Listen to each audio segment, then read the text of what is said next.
Hey guys, all right, so welcome to your second session. Today we're going to be looking at Qt Learning, and we're going to try to make this session useful for for you guys to actually get the homework for. Last week we looked at VI, which is the value iteration algorithm. And you saw that how VI depends on the transition function or the MDP, which is basically the map of the environment. Now, what happens when you don't have access to that? Well, then model-free reinforcement learning methods, for example, start being useful at that point of the model-based as well. But we'll see that a little bit later, what the model-based reinforcement learning methods do. But just know for now that what you saw up until now, so value iteration, is actually more of a planning algorithm than an actual reinforcement learning algorithm. And that distinction is, somewhat blurry. Some sources, use value iteration as a reinforcement learning as well. And the reason is because basically Qt Learning and all of these methods, TD, SARSA, they have a very similar update function, and the only difference is, MDP versus no MDP. So I'm going to show you real quick. I'm going to switch here to the desktop. There. So I'm going to show you real quick what we have. So this is what we were writing last week. And what happened is that we're querying the we're getting actually a random action every single iteration, and then we're passing that random action in here. And what that looked like was these little spiky things, and this is the green line over here is what we're looking for, and then we just have the little spikes over here.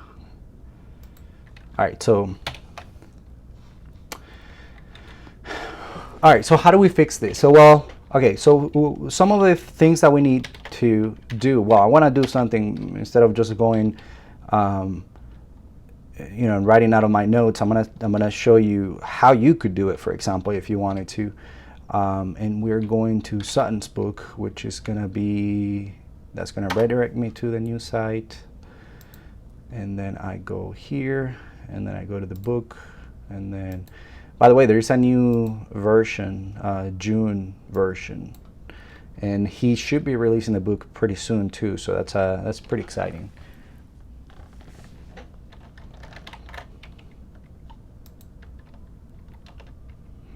Yeah, I'm gonna change that key as soon as I finish that. So no worries. All right, so Qt Learning.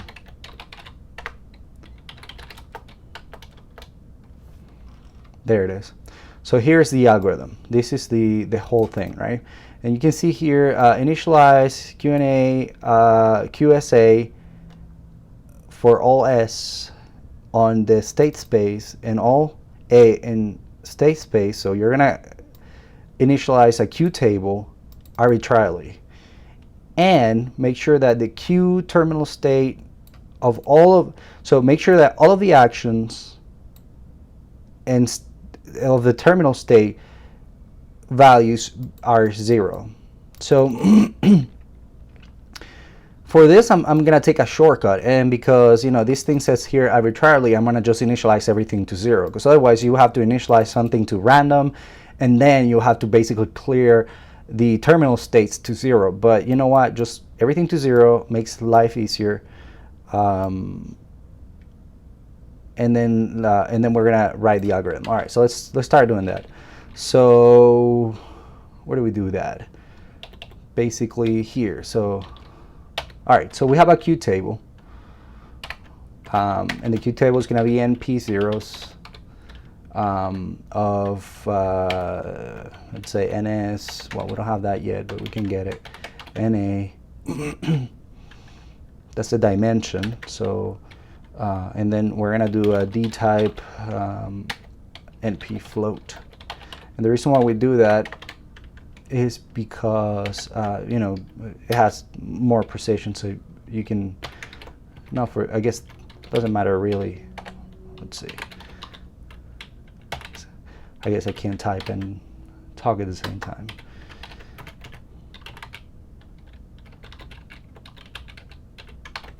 All right, so there we have the Q table. This is what we're gonna be where we're gonna be doing all our calculations. We still have the state here. We're still doing the random action every time, and then we're taking that action, and then we need to update something, and then continue. Now we're gonna be returning. What is it? Let's see. Repeat for estimating pi. So we're trying to estimate pi to go to pi star. What I'm going to do is just going to get the q and pi out of it. So pi is going to be that, and then q. Here, obviously, this is not v, this is q.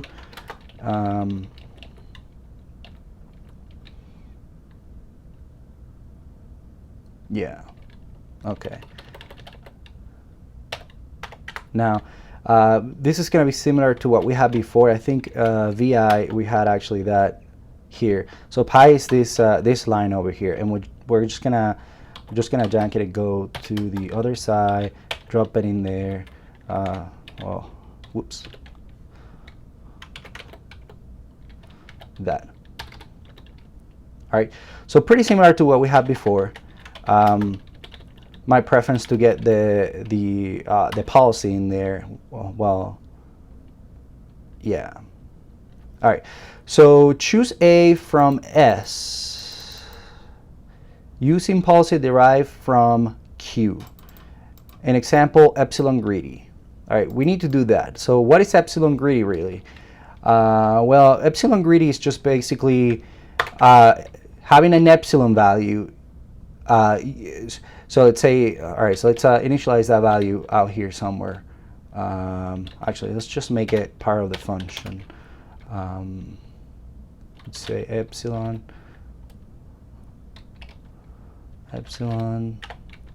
equal, I don't know, 0.99. So 99% of the time, we're going to be, let's do something different, like 7. Whoops.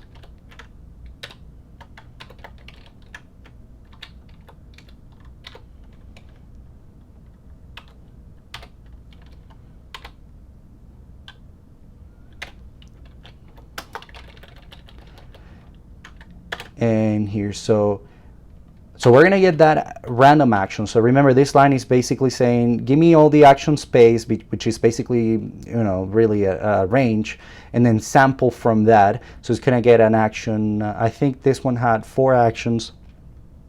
So it's gonna get an action out of that. Well, now we're gonna do a conditional. We're gonna say, well, if np.random random. So if a random value is less than epsilon. Else we're gonna be greedy, which is basically I'm gonna get the arg max out of Q state. Let's see. All right, something like that. Because okay, so let me explain that real quick. So I'm basically saying if that random number, and this is a random number, is going to be from 0 to 1. If the random number is less than epsilon, so 0.7, then grab that random action. Else, NP argmax is basically give me, so out of the max, give me the index of it, argmax, out of the whole Q state. So give me the greedy action is basically what it's telling you. What is the action that has the max value currently on that Q table that is here? Now, okay, so that's pretty cool and all. So now we're being greedy in there, but we're not updating the Q function. So let's do that. So if you see what that thing in the book says, I'm gonna zoom in a little bit in case that is hard to see. So okay, Q and S, you're gonna adjust QSA a little bit towards, so the alpha towards the reward plus gamma max and this guy over here. So that's basically saying, So a little bit towards that, because you're basically adding the value but then subtracting here with the alpha. So let's type in that and see how that looks. So state action, yeah, if I know how to type. Let's see.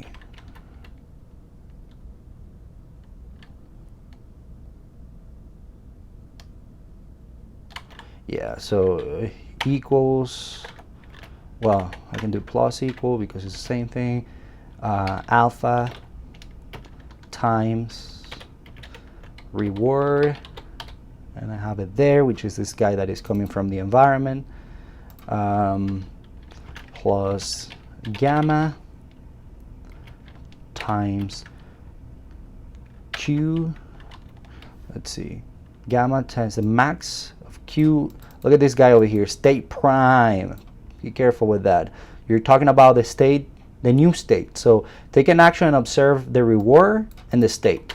So you take the action here and then you observe the reward and the new state. So you're actually using this. So q of end state, that max, we can do that,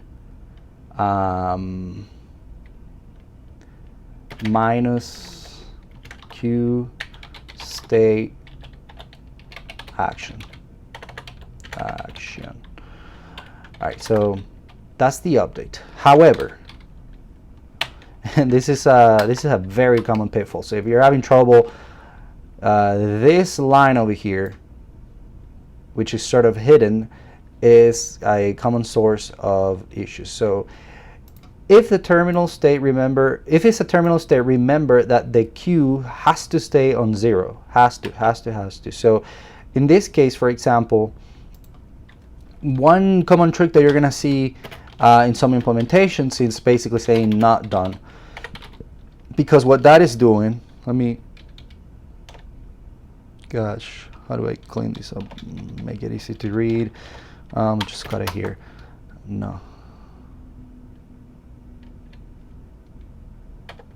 Maybe too early.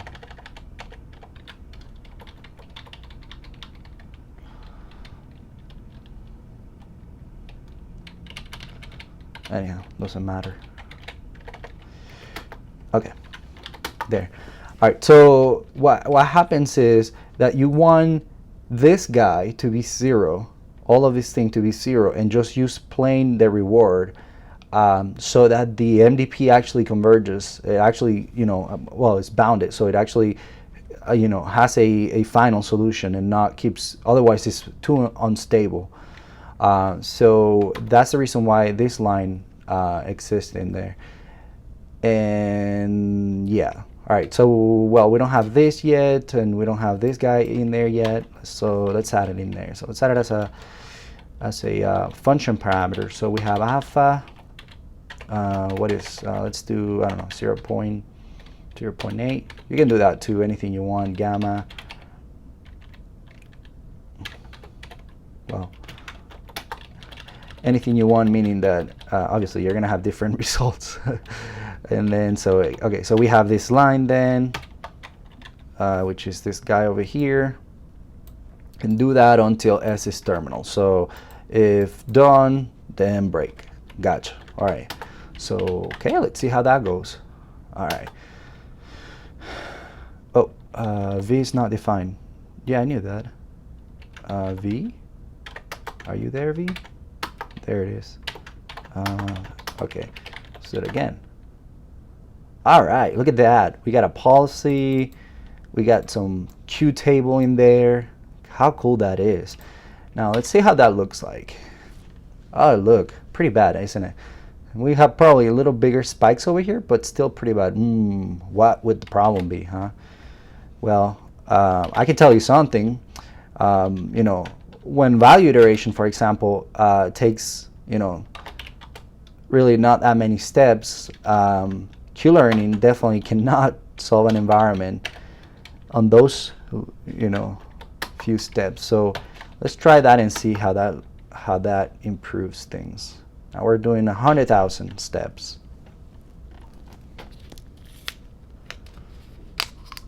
And I'm not pausing the video because, well, I guess I could, but it's just gonna take me time to edit this later, and I don't want to take all that time.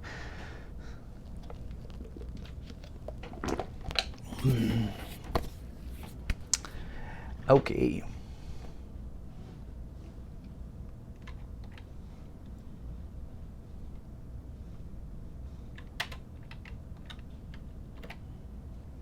There it is. All right.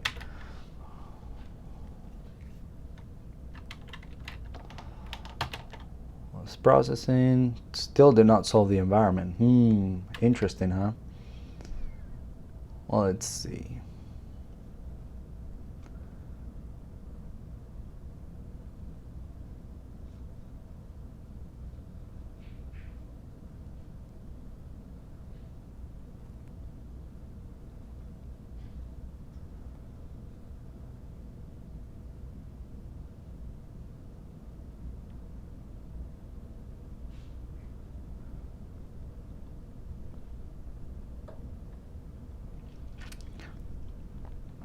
Let's see, the reward plus gamma q and max not done. State action.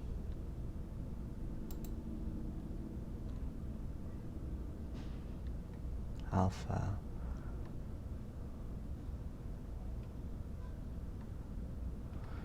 If NP random plus an epsilon, else NP are max Q state. Wow, this looks good to me. Let's see. Let's adjust this, guys, a little bit.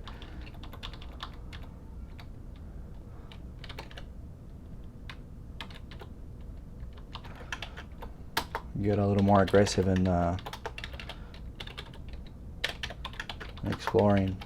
I might actually help you out and edit this video in a little bit. I might not. Sorry. Hey, I'm giving you a lot of homework, so don't complain too much.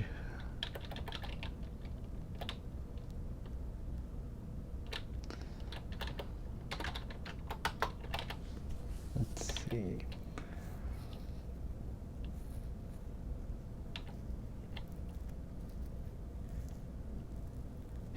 Oh, silly me.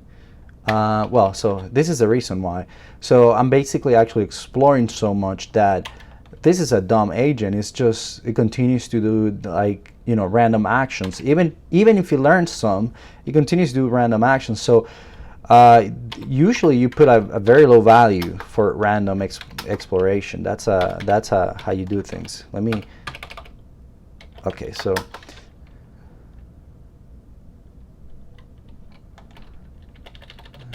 Okay, so we can actually set this up to 100,000 again.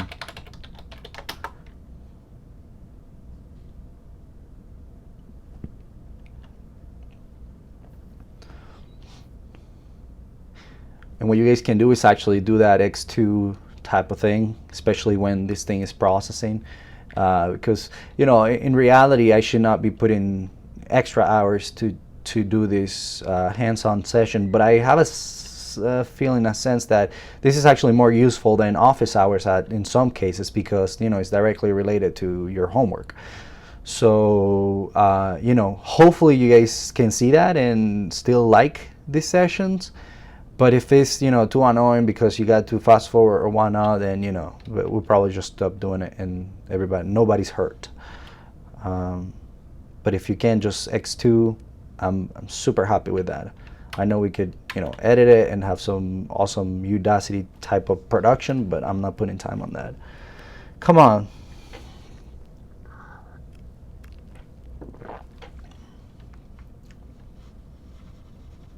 Let's go. Wow. All right. Oh, you see how it's now increasing and it's getting better? But interesting, right? So what's the thing? What's the issue? Well, man, there are ways to handle this, and the way that I'm going to handle it at this point is to do basically an epsilon decay implementation. So instead of being greedy, epsilon, And by the way, usually this value is actually even lower than that. It's actually like 0.01, but then you get, a million iterations here, and then you should be able to solve it. I'm not sure that that's gonna work right now, but it doesn't matter. I'm not gonna run it just for the sake of time. I'm just gonna do is I'm gonna start actually with a large epsilon. So how about that? So it makes sense that you initially have no idea of the environment, and then you start then exploring the environment like crazy. Everything you do is exploration. But as epsilon decay. But as the agent progresses, then there are some techniques you can say. Take explorations on states that you haven't visited before. That's some style. Then, or just take exploration early on and then start being greedy as time goes by. So there are different ways of doing this, and the one that I'm picking basically is this. So let me show you real quick. Epsilon decay. So what we're going to be doing is every iteration we decay epsilon. Epsilon, for example, is going to be epsilon times equal epsilon decay. And what that's going to be doing is, so basically imagine, hopefully you can see that. So you're going to have, for example, 0.99 times 0.9999, and then it's going to be decaying like this. And then that 0.898, it's going to be, so you're going to be lowering basically epsilon as iterations go by. So let's try run that one and see what happens.